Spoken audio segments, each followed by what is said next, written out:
Thank you very much, Effie. To our keynote speaker, I am delighted to invite Mr. Yaakov Amidror to provide us with the opening speech.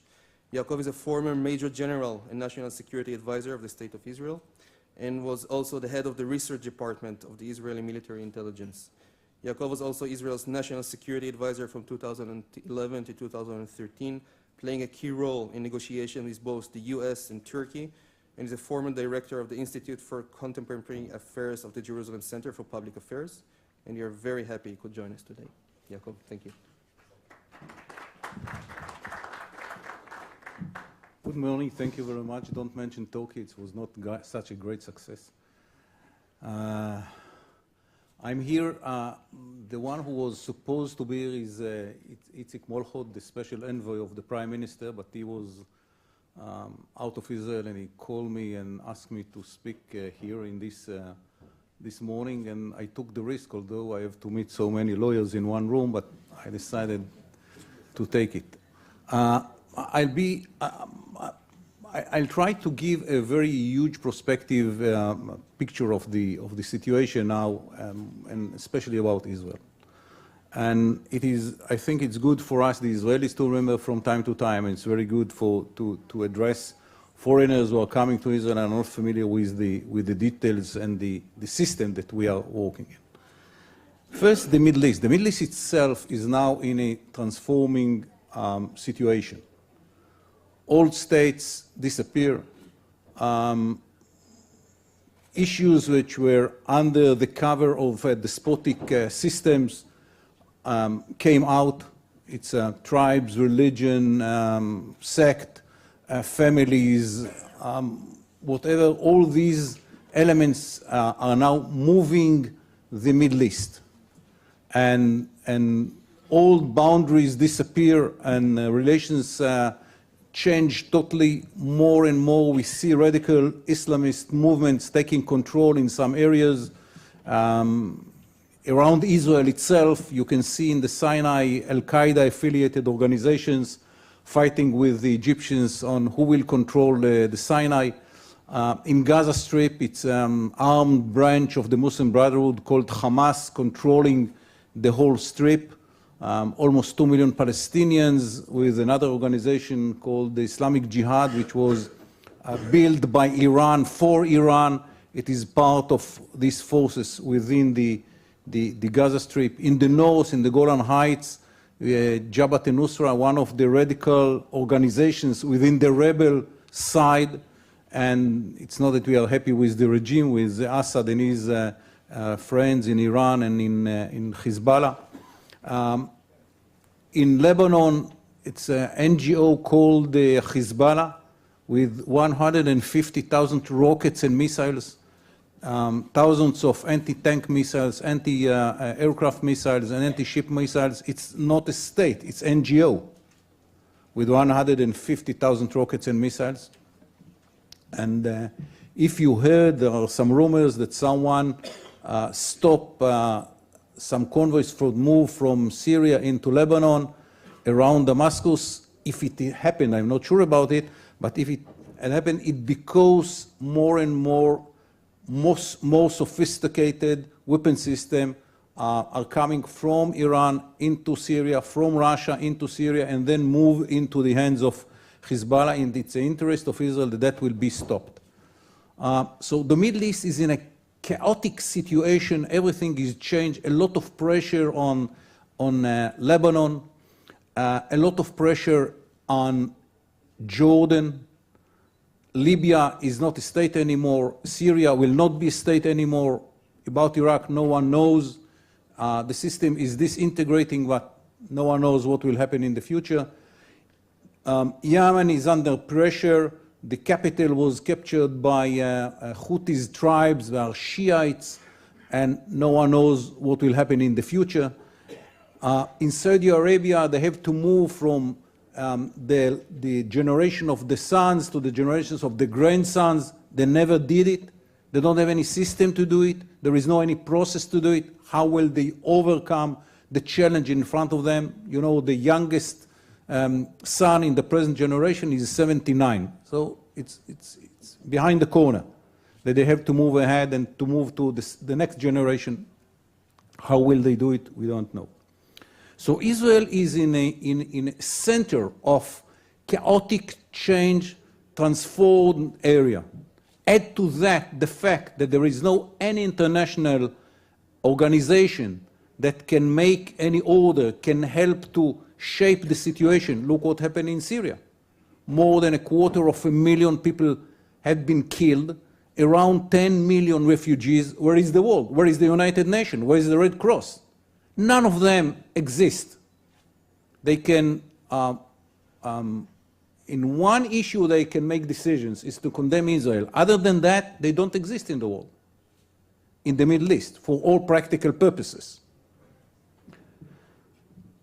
Add to that the fact that the Americans decided to pull out of the area, and they are less and less eager to invest in this area, and you understand that this situation is not going to be changed. We are facing now some years, if it will be 10 or 20 or 30, I don't know, but many years during which we will see the Middle East in a chaotic situation, and we are in the middle of that. And we have to deal with it, and we have to find solution to problems that we might face in the future. It's true that at the same time, big armies disappeared from the scene. The Iraqi army does not exist. The Syrian army is eating himself. The Egyptian army is very busy with his own problems, how to contain the Muslim Brotherhood in Egypt, and so on and so forth. So at the same time, there are some positive issues relating to the threats on Israel. But we are in an area, in a volatile situation in which every day something can happen. It is not as big as the Yom Kippur War in '73, but it might be a little operation like the last one in Gaza that just mentioned here. So we are in the middle of this situation, and it is not in our hands to change it. With all due respect, I don't think it's not even in the hands of the Americans or someone like them to change it. This is an historical trend that we have to face and to have to deal with, and to understand that this is the situation for the next 10, 20 years. There is one issue that cannot be changed, and this is the basic asymmetries that Israel is living with since we were born.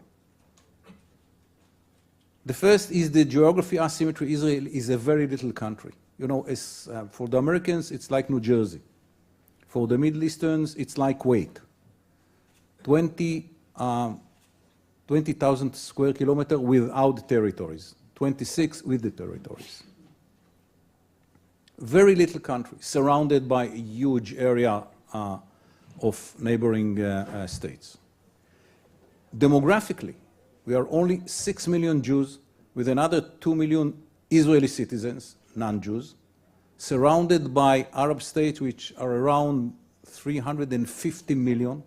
The Muslim world is 1.2 billion. We cannot change this demography. Even if all the Jews around the world will come to Israel, okay, we will be 12 million Jews. We're doomed to live with this asymmetry forever. This is one of the great success of Hitler, by the way, in the Second World War. We lost a third of the Jewish people. The third asymmetry is in the international arena. I'll give you just few numbers. Israel is the only Jewish state in the United Nations. There are 22 Arab states, 57 Muslim states, and the non-alliance group, which is the hardcore of it, are the 57 Arab countries. It's 123 countries. Israel never was a member of the Security Council, never will be. I know some friends of mine, very optimistic in the Foreign Office, we registered ourselves for 2019. No chance. No chance. In the Human Rights Organization in Geneva, the only state which was mentioned when the system was established is Israel. Not Iran, not Libya, not Syria, not North Korea, just Israel. 56% of the condemnation of any state in the world in this organization in Geneva related to Israel. Libya was member of the Human Rights Committee of the United Nations, and Iran was member of the Non-Proliferation Committee of the United Nations. This is the United Nations. This is the international arena. We are only one Jewish state. And around the world, when they have to make decisions, they have to compare. Are we going with the one Jewish state, or we are going with the 57 Muslim states? And I cannot say anything negative about decision of any leader around the world who will say, okay, if I have to make decisions based on the interest of my state, I prefer to go with the majority. You know, the leader of the, 2 years ago, the leader of the non-alliance group was Iran. And for inauguration of the president of Iran as the head of this group, the Secretary General of the United Nations went to Tehran. And we asked him, how you go to Tehran when Tehran announced, you know, it's Ahmadinejad, they announced that the destruction of Israel is their dream, blah, blah, blah, blah, blah, everything. And he said, I cannot be in a situation in which I'm not going to my constituency. This is his constituency. So Israel doomed to live in asymmetry in the international arena. We cannot change it. The last but not least asymmetry is the fact that we can win 100 times. We have to prepare ourselves for the 101 war. We cannot change the Middle East. Even if we win 100 wars, we will win in 100 operations. We will have to prepare ourselves for the 101. Cannot be changed. We cannot reach the Berlin of the Middle East to change the Middle East. If we lose once, we will not have a second chance. This asymmetry is very important to understand. It's different from most of the states around the world. And this is very important to understand because I was asked once why you, the Israelis, are so sensitive to your security. Why? Because we know that if we lose once, it's the end of the story. This is why we are so sensitive and some risks we cannot take. I remember the Americans asked us when we negotiate about the Syrian agreement, Dennis Ross asked me, why, I don't understand. You speak so much about where you want that the Syrian army will be located after the agreement. If that is a peace agreement, why do you mind where the Syrian army will be?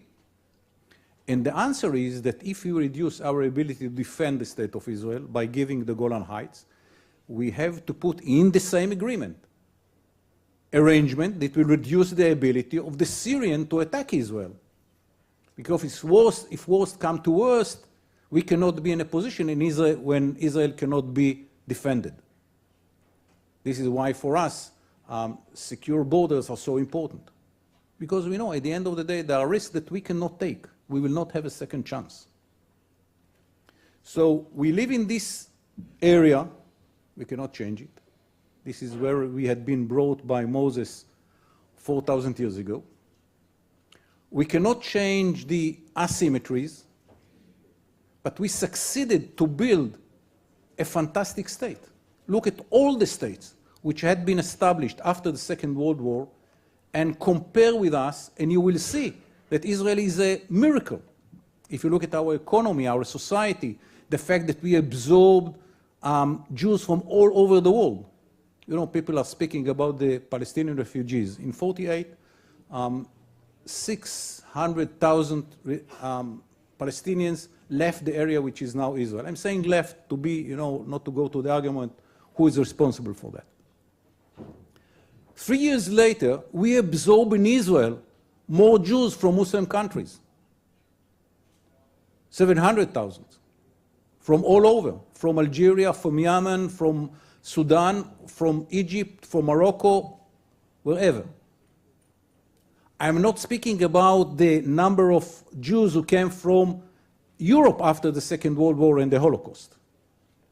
There is no any organization to help these refugees. We don't know who is a refugee in Israel. There is a special, unique United Nations organization to keep the Palestinians in the status of refugees for generations. I mean, second, third, fourth generation of refugees. And Israel built itself since 48, and I must say, objectively, as a miracle. Look at our economy.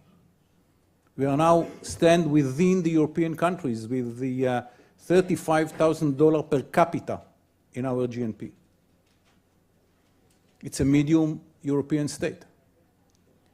We are in some areas like agriculture, high tech, and so on, we are one of the best in the world.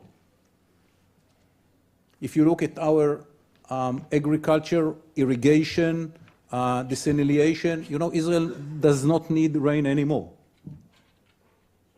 In the last months, in my last job in the Prime Minister's, I got a call from one lady from the Finance Ministry, and she said, General, I need your help.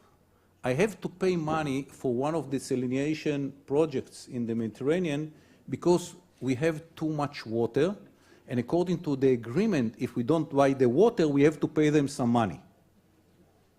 I said, don't stop it.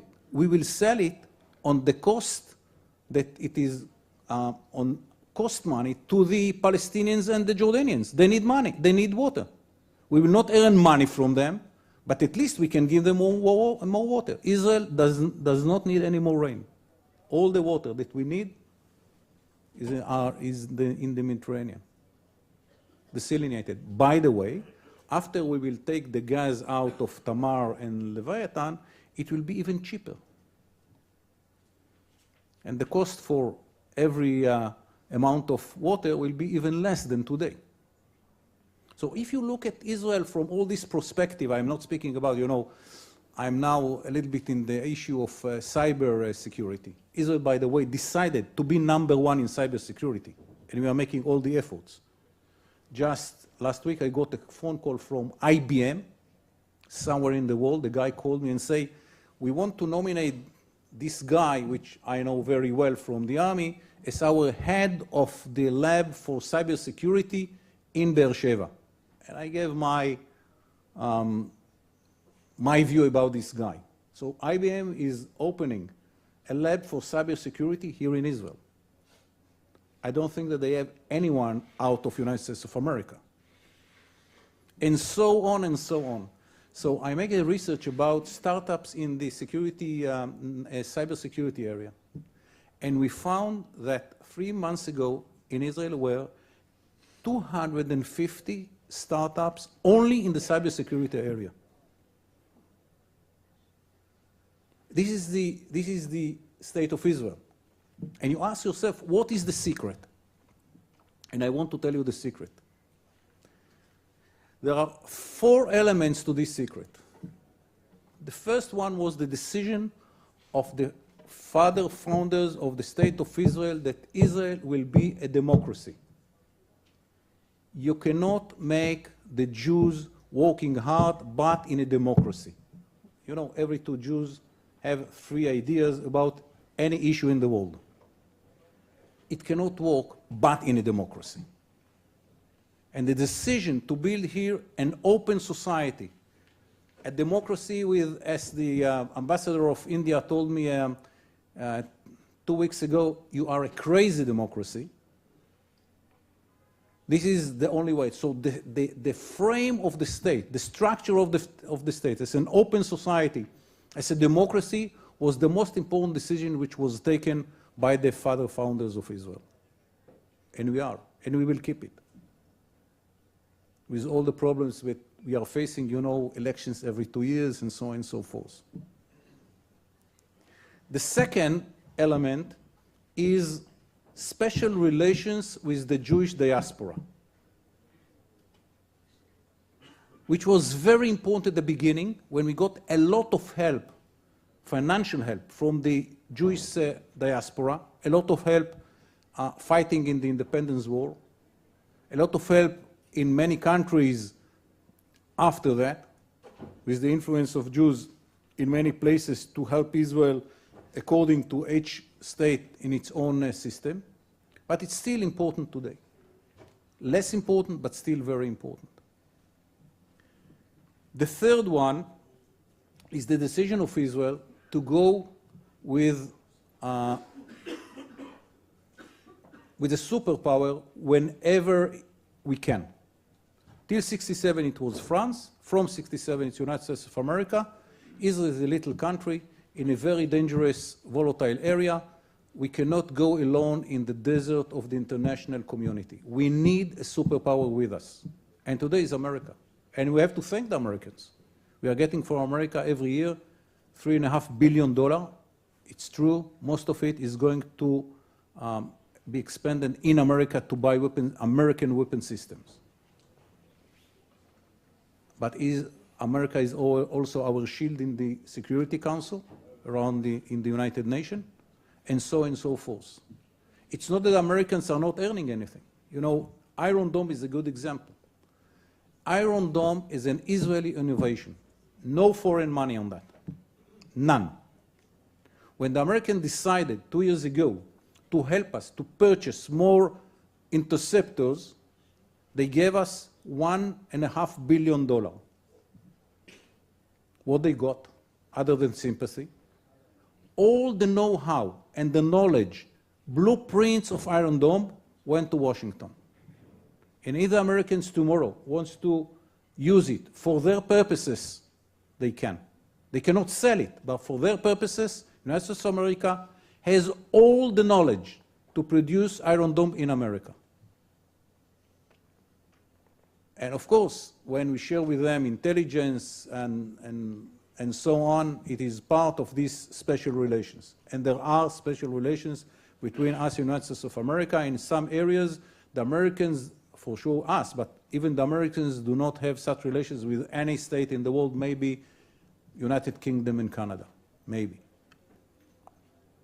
So that is the third element. The third element is to go together with a superpower. In this last almost 50 years, it's the United States of America. At the same time, Israel is very strong about enhancing relations with other important states. And the two good examples that we are working very hard today to enhance the relations, three examples are in the Far East, from our point of view, Far East. It's India, China, and Japan. And the government works very hard to enhance the relations with all the three of them. It's the visit of the Prime Minister in China and in Japan, and a lot of communication and exchange of people and experts between us and India. I believe that next year or year after will be a visit of the Prime Minister of Israel in India. That will be first time in history, but it will happen. And it's very important that will happen. So Israel is moving towards the East. But none of them is a substitute to our relations with the United States of America. It should be clear. We are very strong about it. We are very clear about it. We don't hide it. We say it clearly to everyone. The special relations that we have with the United States of America will not be sacrificed for other relations. And the fourth, and maybe the most important element in our success, is the decision of Israel to put emphasis on what we called qualitative age. I'm not speaking about the qualitative law in America, which related only to military qualitative age of Israel. I'm speaking about the decision of the State of Israel to put emphasis on qualitative age. The way to do it, you know, Israel has a compulsory service. Every Jew, every year, at the age of 18, is going to the army. There are some ultra-Orthodox who are not, but most of the Israelis are going for 2 years for women and 3 years for men. We screen all of them. And every year we put out from the young generation around between 300 to 500 young ladies and gentlemen. We take them out of the system, invest on them 3 years in university, and then we spread them in all the important areas to the State of Israel. Mainly but not only R&D and intelligence.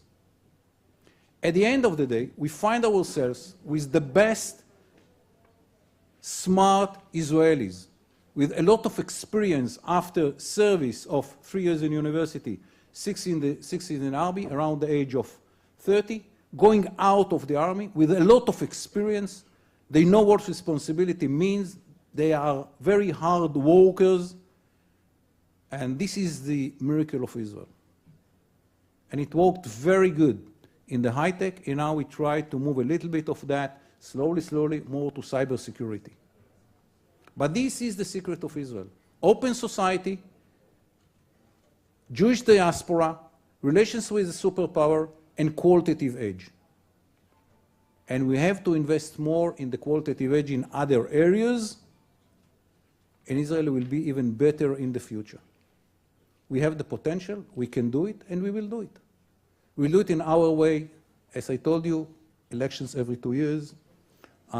You hear, Israelis have a tendency, when they see a glass of water, which is 2/3 full, they speak only about the quarter which is missing. They never speak about the 3/4 that they have. Always about the quarter which is missing. Or if you find an Israeli startuppers, which lost, he got a lot of money from people, they invest in his startup and it didn't work. He never say, I made a mistake. It was too early for the world. They didn't understand the importance of it. Never saying, I made a mistake. Israelis do not mistakes. So we have our own way. It's different from many countries in the world. We are not so good in big companies. We are very good in startups. We have to learn how to be good with big companies. It's another issue that we have to learn. But at the end of the day, it's a fantastic place to live. And it's a huge success if you judge it from any perspective compared to other states which emerged after the Second World War. Thank you for coming here. Look at the sea and the seashore and understand you came to a fantastic place. Use the time to enjoy, not only to deal with the, to meet so many lawyers in one room. It's a great risk, but I decided to take it because Itzik asked me and we are very good friends. Have a good day and good meetings and mingling and connections. And at the end of the day, remember, to make business in Israel is very good. Thank you very much.